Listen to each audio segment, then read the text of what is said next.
Thanks for tuning in to the Lean 911 podcast, where you'll have a voice directly from the Gemba. I will rely on my 3 decades of lean successes as well as my failures to answer your most challenging questions regarding your lean transformation. I'm your host, Mark DeLuzio, President and CEO of Lean Horizons Consulting and the Principal Architect of the Danaher Business System. Looking forward to your questions. Now, let's go to the Gemba. Hi, I'm Mark DeLuzio, and welcome to episode 10 of the Lean 911 podcast. Episode 10, we're going to talk about, well, I guess the title is My Brief Encounter with Greatness. It's all about the time that I got to meet and have lunch with Dr. Joseph M. Juran, who, as you probably know, along with Deming, one of the greatest quality gurus that this country has ever produced. And I want to tell you a little bit about the story, some anecdotes in terms of my brief history with him. And look, I'm not trying to sit here and say I was mentored by Juran or anything like that, but I want to talk more about my experiences with him, albeit brief, my experiences with him and what kind of person he was. And as a matter of fact, if you go onto YouTube and look up Steve Jobs and Dr. Juran, when Dr. Juran went into Apple, Steve Jobs talks about Juran and what kind of person he was. And what Steve Jobs said about Juran definitely mirrored my experience with him as well. So I think there's some lessons to be had here, more so than just quality, but more about what a quality person Dr. Juran really was. So let me start the story. Way back in, it was 1994.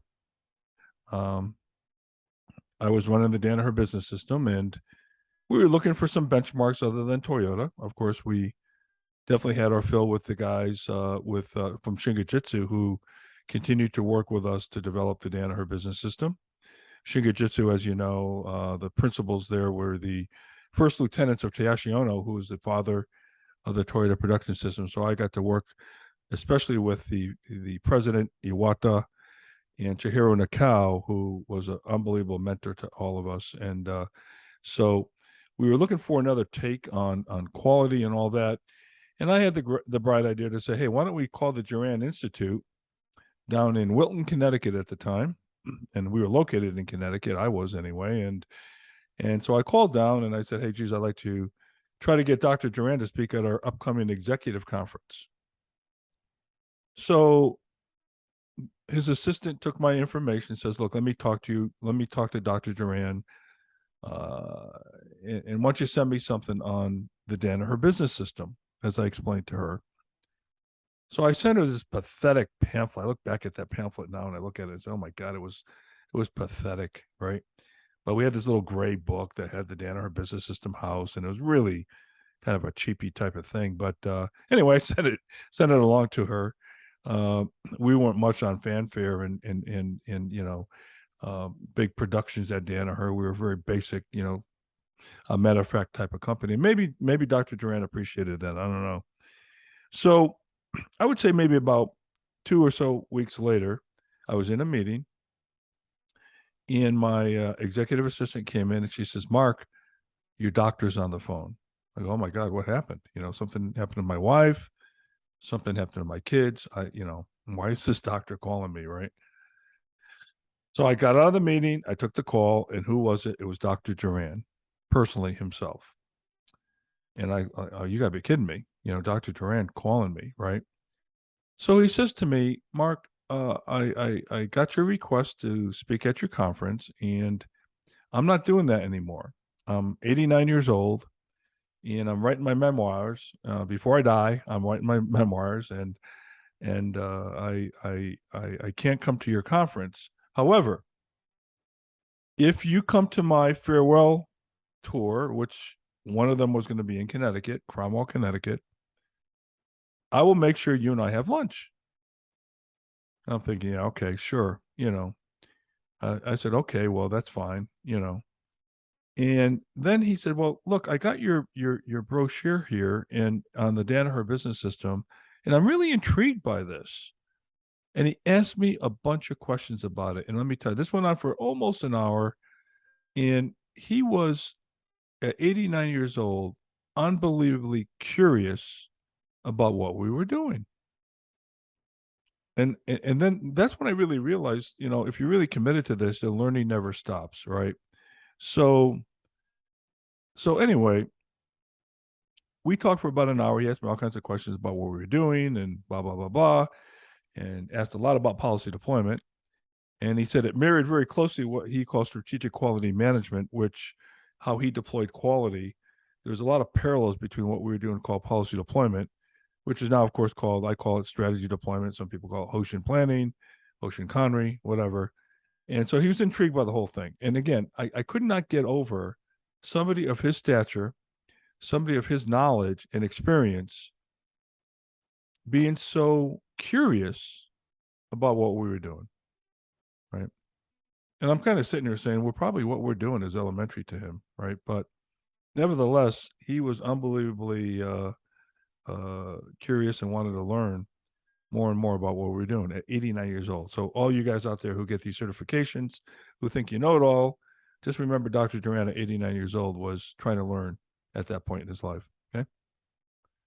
So anyway, hung up the phone. I booked the conference. It was happening a little bit later in the year. And I went down with like 6 or 7 of my guys and gals that we all went down to this conference. And at that conference, there were about 400 people. It was a huge, huge, huge conference, right? And so here I am. I'm in the men's room, and this may sound a little bit off color, but I'm going to tell the story anyway. I'm standing at the urinal, and who comes walking in his little tuxedo? He always wore this black tuxedo with a nice little bow tie, kind of looked like a waiter almost. Short guy. He wasn't very tall. And he stands right next to me in the urinal next to me, and he looks at me. Now he didn't know who I was at this time, and I didn't want to tell him who I was either because I wanted to kind of see if he would remember to have me, go to lunch. So anyway, we're standing there, and he says to me, I've been doing these talks for 70 years, and I still get nervous doing them. And it's like, wow, here's one of the most famous quality guys that ever walked the planet, and he's breaking down, telling me his insecurities at the urinal. So, although many people have known him much, much more, there's probably not too many people who could say they took a leak with Dr. Juran. Okay. So, and I did. All right. So, anyway, he left. We went out and sat down, waiting for the conference to start. And the whole conference was just him sitting up on a stage in front of a table. He had a bunch, some notes in front of him. Can't remember what they were, maybe index cards. And he just went on and on for a couple, 3 hours just talking about quality. Yeah, I think he had a few slides. Talked about his background, talked about he's from Romania, and he was kicked out by his parents at age 16 and kind of had to make it in the world, made it over to the United States, and I guess the rest was history. And he actually worked with Deming, and actually worked with Schuhart, who is the official father of total quality management. Even though I know Deming gets a lot of credit for that, Schuhart, who is the founder of statistical process control, SPC as we know it, which morphed its way into somehow this thing called Six Sigma. Anyway, all those guys kind of worked together, and Juran became the person that he was. Again, you got to remember that after World War II, Deming was asked by, and Juran was asked by General MacArthur to go to Japan and help rebuild that country, and that's Deming is still held out as a national hero for instituting and sparking the Industrial Revolution in Japan. Now, when I was growing up as a kid in the 60s anyway, I remember the big joke, transistor radios made in Japan, it's all a bunch of junk, right? I remember that. Where'd you get that? If a kid's toy broke, we'd say, where'd you get that? Did you buy that in Japan? Right? That was the whole nature of how people thought about Japan manufacturing. Well, that didn't last long, did it? As we look at Toyota and some of the other great companies that are there, producing some of the greatest quality products in the world today. And you got to remember the arrogance that we had in the auto industry back then. We didn't want to listen to a guy like Juran or Deming. So they went to places that wanted to listen to them. And that happened to be, in this case, Japan. So now we're all trying to play catch up, right? We're trying to learn PDCA from Deming, and we're trying to learn all the different quality tools and Pareto, which I'll talk about in a minute. So, now we're saying, oh, geez, we kind of missed an opportunity to be great, right? So anyway, we sat through the conference, and at lunchtime, this gentleman comes over. First time I ever met him, his name was Dr. Well, at the time, I don't know if he had his doctorate, but Joe DeFeo, who I became friends with after, and he became the CEO of the Juran Institute eventually. And now I believe, because their company got bought out, he is the chairman, the chairman of the Juran Institute. Matter of fact, Joe and I went to the same college together. We went to Central Connecticut State University, and Joe's a great guy, by the way. Look him up if you don't know Joe DeFeo. But Joe came over. He was working for the Juran Institute, and it was being run by another guy at the time. I can't remember his name now, but Joe came over and said, "Mark DeLuzio." Somehow he knew who I was. Not sure how that worked, but Dr. Juran would like you to join him for lunch. And so all my guys that were with me saying, "Hey, wait a minute, how do you rate? How the heck do you rate?" And I kind of really had a lot of fun with that, with my people. Look, there's some important people in this world, and obviously it's not you guys, and I played it up, But anyway, Joe comes over and asked me to have lunch with Dr. Juran. So I had lunch with him, and we talked about all kinds of things. What a pleasant guy. But how he made me feel was whatever dumb question, and I'm sure I asked a bunch of dumb questions, he made me feel like it was the most important question he was ever asked in his life. He made me feel like nobody ever asked him that question before. And maybe my questions were so dumb that was probably true.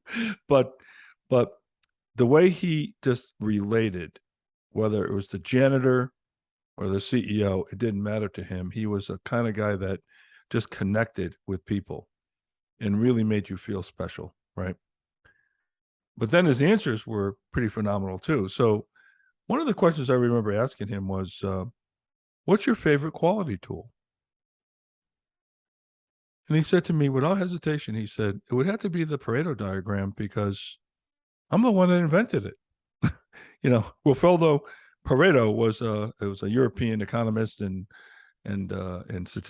statistician who noticed the 80-20 rule. 80% of the land is owned by 20% of the people. Same with wealth. And that 80-20 principle ended up becoming a very common phenomenon anywhere you look in life. You look at IQ, you look at wealth, you look at book sales, you look at podcasts. The 80-20 rule is almost like a natural law of everything that we do. And so he said the Pareto diagram is very powerful.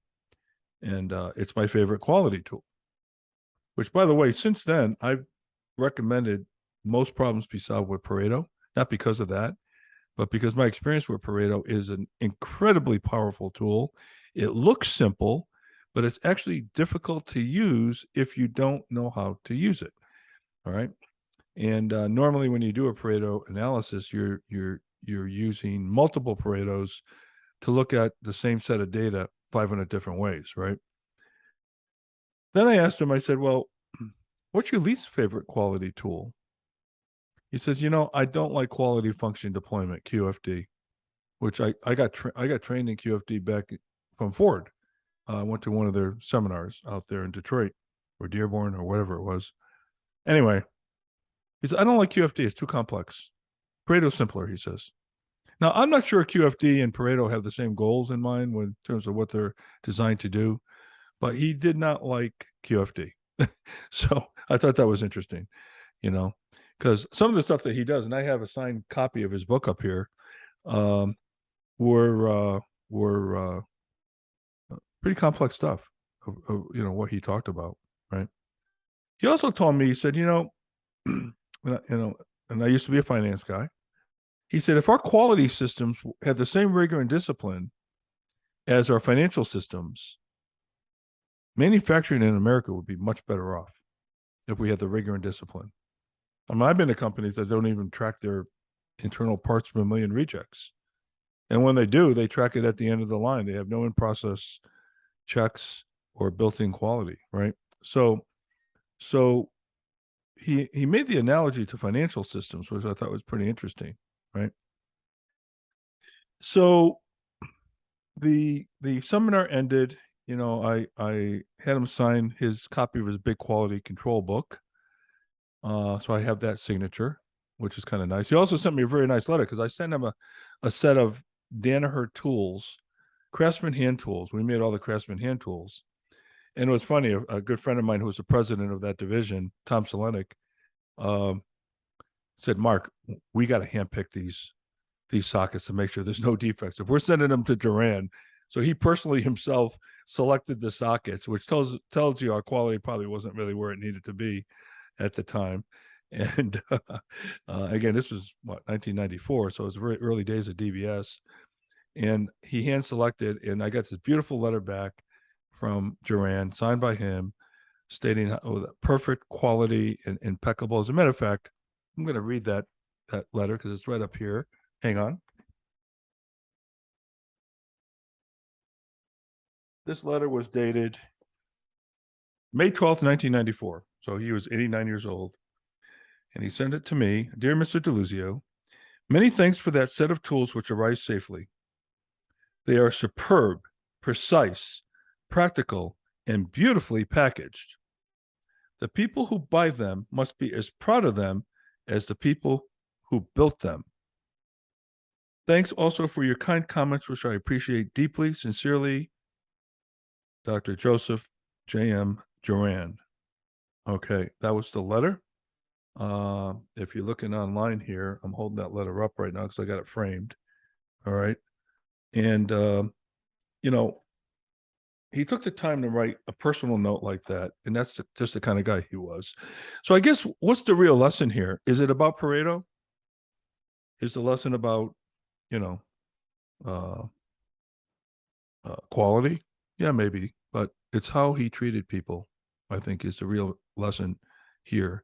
Subsequent to this meeting, and I never saw him again, I got 7 or 8 years in a row because he died at age 103. So I knew him at 89.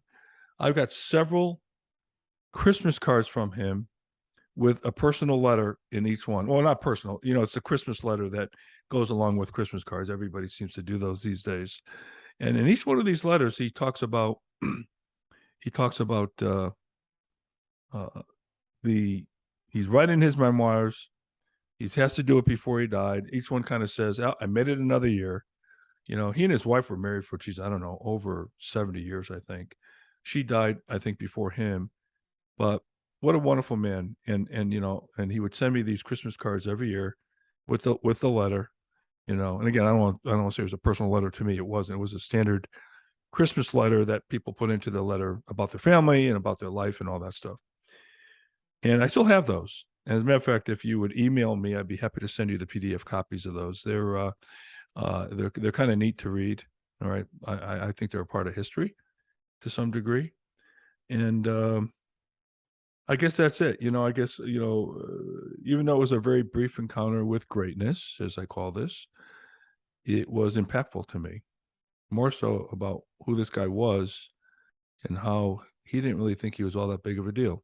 He just wanted to make everybody's lives better, and he worked, I think, until he couldn't work anymore to make this world just a little bit better place. And I think as lean or CI professionals, we have to think about what footprint we're going to leave and the impact we're going to have on the world. And I think Dr. Joseph Juran is a perfect mentor to all of us, whether you know him or not. He's a perfect mentor to all of us in that regard. So anyway, God bless Dr. Juran and his family. And I'm going to sign off now, but I thought I just pass along this little story about him and how he impacted me. And he didn't impact me because he was a great man. He impacted me more about how he treated me and how he thought I was the biggest thing in the world since sliced bread, and I wasn't. God, I mean, this guy was just unbelievably amazing. So anyway, Hope you enjoy the story. Hopefully you can take something from that. And hopefully this story can make your life just a little bit better as well. Thanks. See you next time.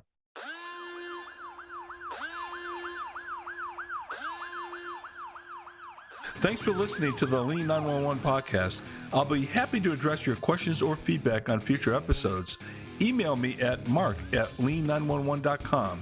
You can check out our other episodes by visiting our website at lean911.com, our YouTube channel, wherever you listen to podcasts. This is your host, Mark DeLuzio. Thanks for listening.